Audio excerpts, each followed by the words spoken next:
Hi, and welcome back to the second workout for the month of January. Again, this is an activities of daily living or an intermediate level workout, similar to the level that we do in the studio and that most people can do on their own without too much difficulty. The only thing is really manage your weight, and that will make all the difference in the world. So the rep scheme for this workout is 7, 9, 11, 13, similar to workout number 1. Make sure you've gone and done your mobility before you start your workout. And then what you'll need for equipment is a kettlebell or a dumbbell held up in the goblet position. You'll need something to step up on. We're gonna need some weights and a bench or the floor to do some rotational bench presses.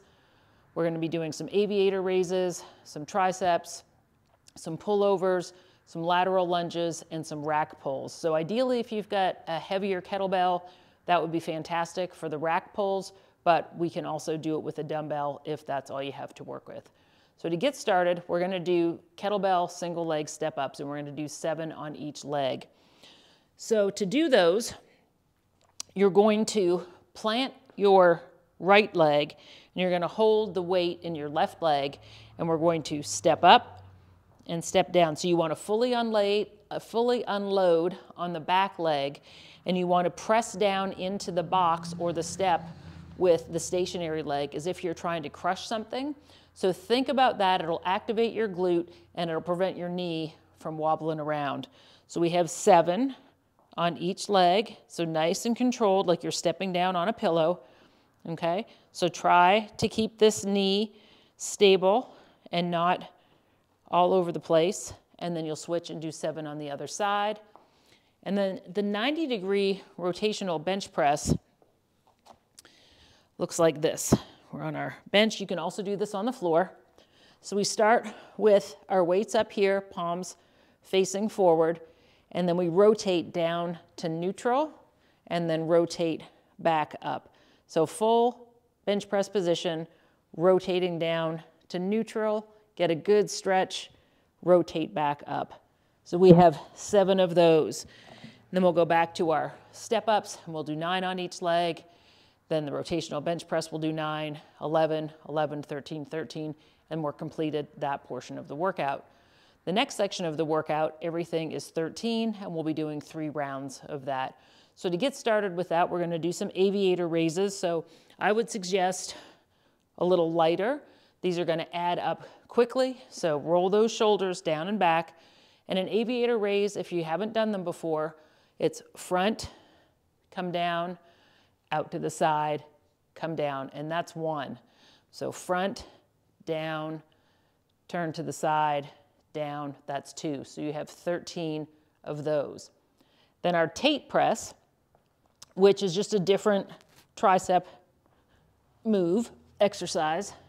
We start with your weights up, and then you want to keep your hands or your elbows stationary, and you're turning your hands in like you're bringing your thumbs down towards your chest and then pressing up and out. So down and in, up and out, down and in, up and out. And it may seem a little bit awkward at first, but once you do a few of them, you get the hang of them. So you have 13 of those. We're gonna do a kettlebell pullover. Again, you can use a dumbbell if that's more comfortable. Some people have discomfort with the grip, or it just feels better to have a little wider grip with a dumbbell, not a problem. So we're gonna hold by the handle, have the flat round part of the kettlebell behind you, and have a nice big stretch behind, work your range of motion, and then come back up.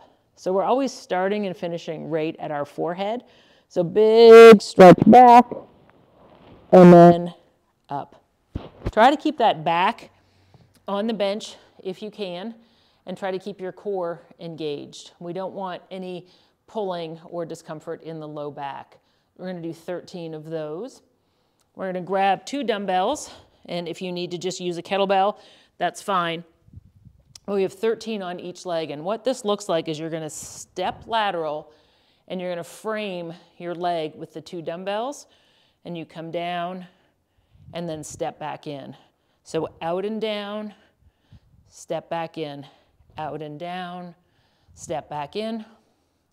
So to coach this, what you want to think about is as if you were going to step out and do a squat, except that the other leg stays straight. So I'll show you from behind, just so you get an idea of what I'm talking about. So we're gonna step out and down and come back up.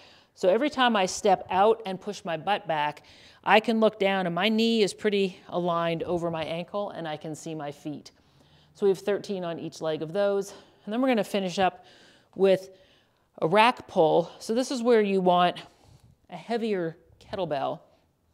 So what a rack pull looks like is you're gonna come down into your deadlift, and as you pull it up, your shoulders go up and back, like, I don't know, bring it down to the floor, pull it off the floor, up and back. I'll show you from this view. Come down, pull it off the floor, up and back, down to the floor, shoulders up and back. So we have 13 of those. Repeat all of those exercises 3 times, and that'll wrap up the workout. Hope you guys enjoyed this one, and I look forward to seeing you back here for more.